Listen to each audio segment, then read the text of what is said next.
Nous allons rendre grâce à Dieu pour ce message. Nous te bénissons au nom de Jésus, notre Père et notre Dieu, pour ce temps. Nous te rendons grâce pour tout ce que tu fais pour l'homme. Quels que soient les troubles, tu es au-dessus de toutes choses. Et tu voudrais que tes enfants aient la tête froide pour leur donner le message qu'il faut. C'est pour ça que nous te prions même pour ceux qui ne te connaissent pas. Que cette occasion soit une occasion propice pour que leur cœur s'ouvre à toi et qu'ils deviennent enfants de Dieu. Seigneur, tu bénis ce message pour tous ceux qui l'attendent. Que cela les fortifie, que cela donne une révélation de la part de Dieu et qu'ils communiquent avec toi par le Saint-Esprit. Au nom de Jésus-Christ. Amen. La Bible dit ceci, si quelqu'un est en Christ, il est une nouvelle créature, les choses anciennes sont passées, voici toutes choses sont devenues nouvelles. Et tout cela vient de Dieu, qui nous a réconciliés avec lui par Jésus-Christ et qui nous a donné le ministère de la réconciliation. Ce sont les paroles de fortification. Quelqu'un qui est en Christ est devenu une nouvelle créature et les choses anciennes sont passées. Que ce temps nous amène à avoir cette position en Christ et que nous soyons de véritables adorateurs. Je vais vous rappeler rapidement ce que nous avons vu. Dans notre premier message, c'était le psaume 103 qui disait, où David disait, mon âme, bénis le Seigneur. Il parlait à son âme et il imposait les bienfaits de Dieu à son âme. C'est très important.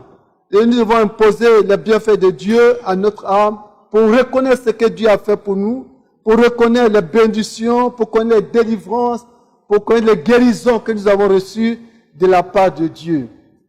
Deuxième chose, c'était le psaume 73, où je disais de ne pas se comparer à des hommes, surtout aux inconvertis, mais toujours le chrétien doit se comparer à la personne de Jésus-Christ. Et il disait aussi, n'imitez personne sur cette terre. si ce n'est à Christ, c'est lui qui est notre modèle et c'est à lui que nous devons avoir les regards fixés. La semaine dernière, nous avons parlé de la course. On dit tous courent dans le stade. Tous témoignent de la part de Dieu. Tous sont chrétiens. Mais il y a quelques-uns qui vont remporter le prix de la vocation céleste.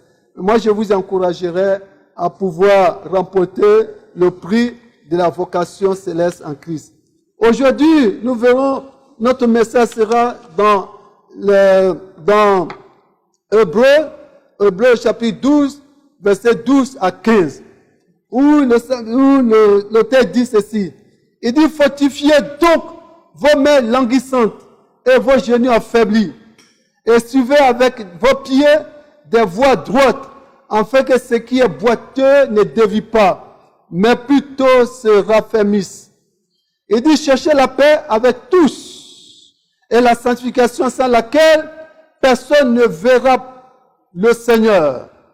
Verset 15 dit, veillez à ce que nul ne se prive de la grâce de Dieu, à ce qu'aucune racine d'amertume poussant des rejetons ne produit du trouble, et que plusieurs n'en soient infectés. C'est ça notre méditation de ce jour. Amen. Que Dieu te bénisse, toi qui es à l'écoute de ce message. Que Dieu te fortifie et que tu ouvres le cœur afin que la grâce de Dieu pénètre dans ta vie. Le thème, c'est ça, la foi en Dieu. La vraie foi en Dieu et ses implications. Cette épître était adressée aux Juifs chrétiens, bien sûr, qui étaient persécutés, et l'orateur les fortifiait. Ils étaient convertis au christianisme, mais subissaient des rejets et la persécution.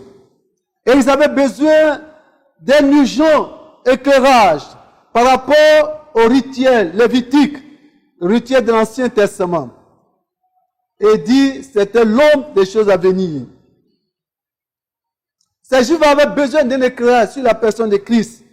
Et l'auteur nous parle des différentes expressions, les différents rituels au niveau de l'Ancien Testament. Aussi, cet ensemble constituait l'épître aux Hébreux. Mais bien sûr, parmi eux, il y a certains qui avaient du mal à accepter la foi en Christ. Ils étaient adultères. Et l'auteur les pousse à s'ancrer dans la foi en Jésus-Christ.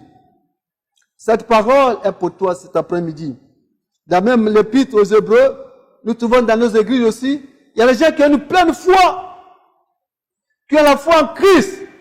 Et il y a d'autres qui ont une foi, mais qui ont, comme on le dit communément, ils ont un pied dedans et un pied dehors. Ils n'ont pas la pleine foi en Christ, à la personne de Jésus-Christ. Et Dieu voudrait que par ce temps, tu puisses avoir cette pleine foi, tu puisses te donner complètement à la personne de Christ. Les chapitres 11 et chapitre 12 d'Hébreux parlent de la foi. Et nous ne pouvons pas parler de ces versets sans faire mention de la foi, sans parler de la foi. Comme dit l'épître, le chapitre 11, on pourrait dire, qu'est-ce que la foi? Nous donnons souvent la définition rapidement, mais ce soir, écoutez-moi ce que je vais vous dire. Il dit, la foi est une ferme assurance. Quand on parle d'assurance, on parle de la conviction. Une ferme assurance, c'est ce que Dieu m'a dit, c'est ce que le Saint-Esprit m'a dit. Et m'a dit de faire. C'est une ferme assurance. Et il dit les choses qu'on espère. Et une démonstration de celles qu'on ne voit pas. La démonstration, c'est-à-dire révéler ce que Dieu nous a dit. Révéler ce que Dieu nous a dit et que les autres ne voient pas. Mais nous devons le révéler par nos paroles. Et nous devons les dévoiler. Il dit une démonstration des choses qu'on ne voit pas. Et nous devons les démontrer par notre vie. Toi qui me vois, tu as cette ferme assurance. Tu parles souvent de la foi, mais il n'y a pas cette marque. Et Dieu voudrait au travers de ma parole que tu puisses manifester cette foi-là. La deuxième partie de la foi dit, pour l'avoir possédé, posséder quoi? Cette foi, avoir possédé cette foi, c'est un dépôt qui est en nous. C'est une révélation qui est due. C'est la vie du Saint-Esprit en nous. Pour l'avoir possédé. Il dit, les anciens ont obtenu un témoignage favorable. Ils ont rendu témoignage de ce que Dieu a fait. En prenant l'exemple de Noé, Dieu lui a parlé de l'arche. Et Noé a conçu l'arche, c'est ça. Il a parlé d'Abraham, de tous les hommes de foi.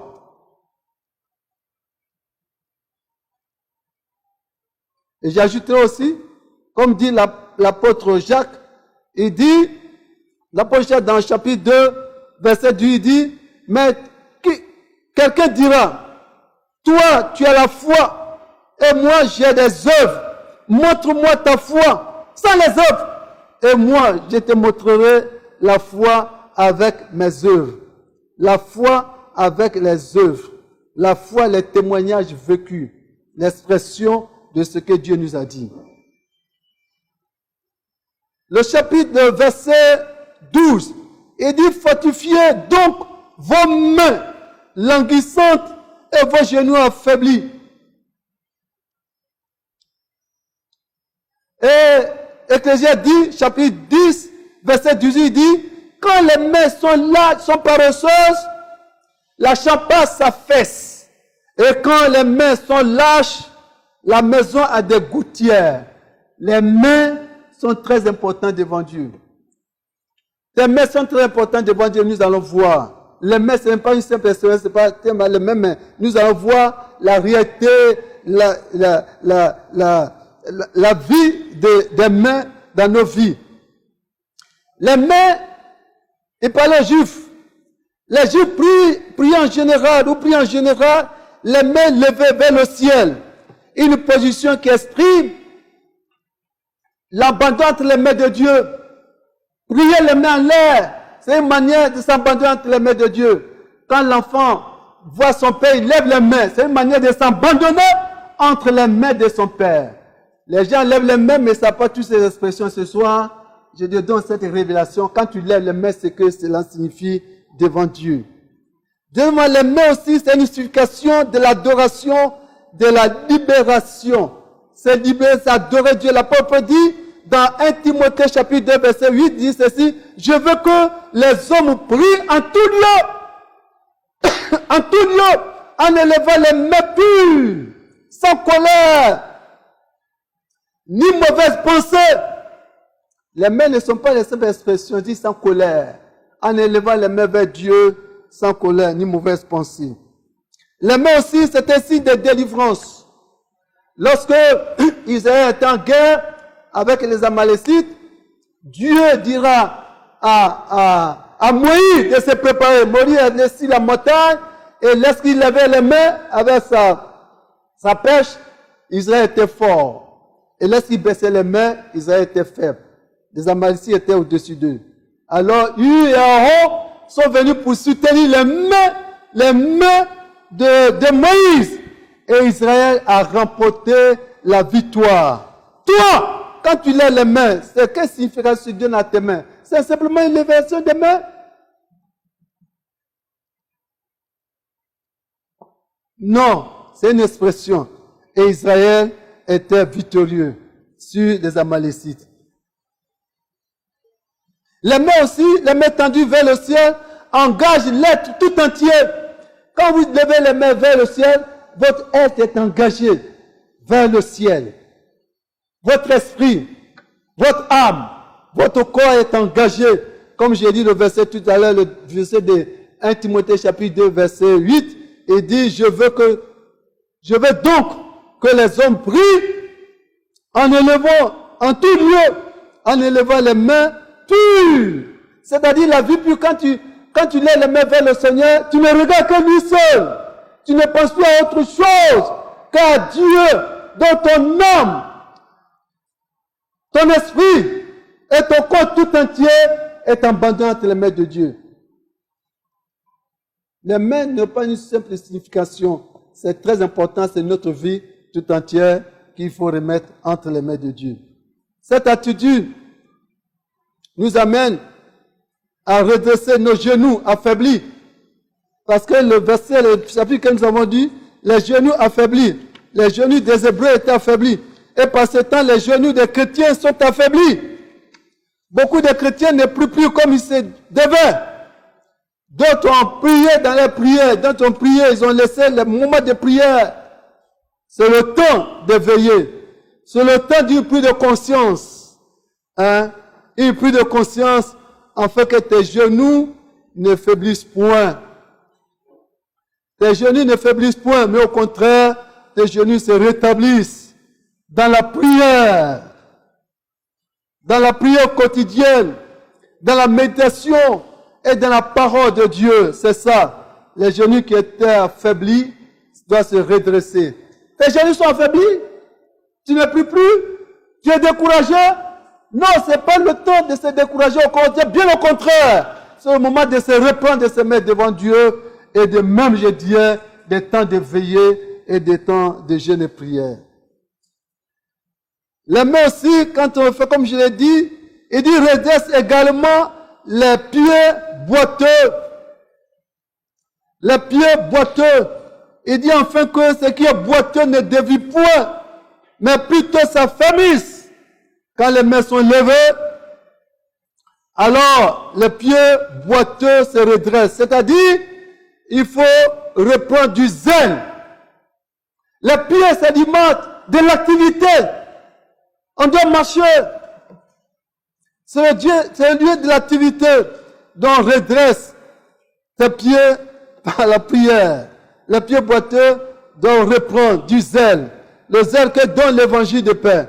Pour être utile à Dieu, pour être utile à la personne de Christ, pour la gloire de Dieu. Tout cela allège le travail du Saint-Esprit en toi. Et alors permet au Saint-Esprit de se mettre en activité pour nous conduire. Alléluia. Que Dieu te bénisse. Il dit, recherche, verset 14, il dit, recherchez la paix avec tous et la sanctification sans laquelle personne ne verra le Seigneur. La paix n'est pas un document qu'on signe. La Bible dit dans Jean chapitre 14 que Jésus dit, je vous donne ma paix. Je ne la donne pas comme le monde la donne, mais nous donne la paix comme lui, il a signifié, il doit nous la donner. Alléluia. Il dit avec la sanctification sans laquelle, la sanctification sans se compromettre. Quand quelqu'un est sanctifié, il tient compte de sa position de fils de Dieu, de sa position de disciple de Jésus-Christ, sans compromission. Car sans laquelle personne ne verra le Seigneur. Si tu rends témoignage, si tu parles de Dieu dans les rues comme aujourd'hui on le voit, c'est devenu un seul quotidien, on parle de Dieu dans les rues avec la Bible à main. Mais si ton cœur n'est pas pur, mais si ton esprit n'est pas pur, mais si ton corps n'est pas pur, mais si ton langage n'est pas pur, c'est du temps perdu. Tu peux ne pas être enlevé. Et on sera surpris que cet homme qui a prêché l'évangile matin, il s'est levé à 5 heures du matin, ou à 5 heures du matin, à 4 heures du matin pour aller prêcher l'évangile, n'a pas été enlevé. Il a prêché pour les autres, mais lui-même n'a pas été capable d'être enlevé. Le temps est venu, frère, de sa famille, pour ne pas laisser passer ce temps. Que ce temps de Covid-19 est une occasion propice pour tout le monde de nous renouveler, de faire le bilan de notre vie et de savoir à quel niveau nous sommes avec Dieu. Ce verset va exprimer la troisième partie de la foi. Il dit, pour l'avoir possédé, les anciens ont rendu un témoignage favorable. Hey, ils ont rendu un témoignage favorable de ce que Dieu a fait dans leur vie. Les mains qui étaient languissantes doivent travailler. Satan, Dieu, les mains ont la possibilité de recevoir et de donner. Ils disent, ils ont rendu un témoignage favorable. Et le témoignage favorable, c'est ça la vie du Saint-Esprit en nous. Tout le chapitre 11 par des hommes de Dieu qui ont rendu un témoignage favorable. Que Dieu nous aide à être les hommes qui veulent rendre témoignage favorable à notre Père, mais dans la sincérité. Pour manifester la paix autour de nous et la sanctification, la séparation des œuvres des ténèbres, sans compromis, ni complaisance, ni négligence, ni légèreté, mais être ferme. La Bible ne dit pas de condamner les autres, mais savoir comprendre. Comme l'apôtre Paul dit, je sais faire avec les Juifs, avec tel groupe, je sais faire. Il mettait sa foi. Parce que lui me dit, j'ai très durement mon corps, je le tiens assujetti, depuis après avoir prêché aux autres, que ne soient moi-même disqualifiés. Frère, vous qui êtes certainement là-bas, vous qui témoignez, la Bible dit de faire tout pour que toi-même tu sois au ciel. Tout en prêchant, il faut que ta vie soit un exemple autour de toi, ceux qui vivent avec toi. Un exemple de ceux qui te voient tous les jours. Jésus dit encore une fois de plus, je vous laisse la paix, je vous donne ma paix. Je ne la donne pas comme le monde la donne. Et dit que votre cœur ne s'étouffe point et ne s'alarme point. La Bible dit, il est dit encore dans dans le chapitre que nous étudions, il dit de veiller. Veiller à ce que nul ne se prive de la grâce de Dieu, à ce qu'aucune racine d'amertume ne poussant des rejetons ne produise du trouble et que plusieurs n'en soient infectés. La Bible dit ici d'éviter de tomber de nouveau après être sanctifié dans les eaux charnelles. C'est pour ça Proverbe chapitre 4, verset 23, 27 nous dit ceci. Il dit, garde ton cœur plus que toute autre chose, car de lui viennent les sources de la vie. Et car de ta bouche la fausseté, et loin de tes lèvres les détours. C'est-à-dire le mensonge, la complicité. Il dit que tes yeux regardent en face et que tes paupières se dirigent vers toi. Regardez à droite ou regardez à gauche, ou bien les gens qui ont peur, ils ont peur. J'ai attendu tes choses. Non, non, non. Il dit tes regards en face et que tes paupières se dirigent devant toi. Il dit considère le chemin par où tu passes et que toutes tes voies soient bien réglées devant le Seigneur. Frère, Dieu dit de veiller sur ton cœur. Il dit n'écris ni à droite ni à gauche. Et ne détourne ton pied du mal. Il faut détourner ton pied du mal. C'est-à-dire où il y a du sort de complicité. Mon frère ou ma soeur, faites très attention. Ne suis pas n'importe qui. Suis la voie du Saint-Esprit. L'apôtre Paul dit encore dans Romains chapitre 12, verset 17 dit, ne rendez à personne le mal pour le mal. Recherchez ce qui est bien devant tous les hommes. Frère, pas ce temps qui court, il dit, il ne faut pas rendre le mal pour le mal. Ah, il m'a fait ça, moi aussi je le fais. C'est pas dit qu'il m'a insulté, c'est bien. Je vais lui rendre mon coup, je vais me venger. Non, non, non. Il dit, s'il est possible, autant que cela dépend de vous, soyez en paix avec tous les hommes. Oh, que Dieu nous garde, que Dieu nous aide à le faire. As-tu encore des rancunes dans ton cœur? Parce que le verset 10, il dit, veillez à ce que nul ne se prive de la grâce de Dieu, à ce qu'aucune racine d'amertume, ce qu'on garde, ça produit en nous de l'amertume, et ça empêche le Saint-Esprit de travailler comme il se doit. L'amertume, les rancœurs, les rancunes et les mauvaises paroles. Il dit poussant des rejetons. Il dit un peu de levain, fait lever toute la pâte. Mon frère, par ce temps que court, n'est-ce pas, une occasion pour que nous soyons dépouillés de tout ce qui nous a entraînés dans les œuvres de la chair. Poussant des rejetons ne produit du trouble. Quelquefois, on pense que les autres qui nous troublent. Quelquefois, on pense que c'est les démons qui nous troublent. Quelquefois, on pense des sorciers qui nous troublent. Mais c'est nous-mêmes qui nous troublons. Parce que nous gardons beaucoup de choses dans notre cœur et après, ça nous trouble et après, et que plusieurs n'en soient infectés. Parce que quand on est troublé, on en parle. Quand on est troublé, on critique les autres. Quand on est troublé, on parle des autres, on parle des autres. Donc, les gens sont infectés dans tout ce que nous disons. Et Dieu voudrait nous en épargner et il faut le faire le plus rapidement possible. Il dit, mais si ton ennemi a faim, donne-lui à manger, et s'il a soif, donne-lui à boire. Qu'en faisant ainsi, ce sont les charbons ardents que tu amasseras sur sa tête. Que Dieu nous donne cette possibilité d'agir simplement et de ne pas faire le tri à cette de personnes. Il dit, ne te laisse pas vaincre par le mal, mais surmonte le mal par le bien. Dieu l'avait dit à Caïn. Il dit, le péché couche à la porte et ses désirs se portent vers toi. Mais toi, domine sur lui. Hein? Le péché couche à ta porte. Le péché couche à la porte.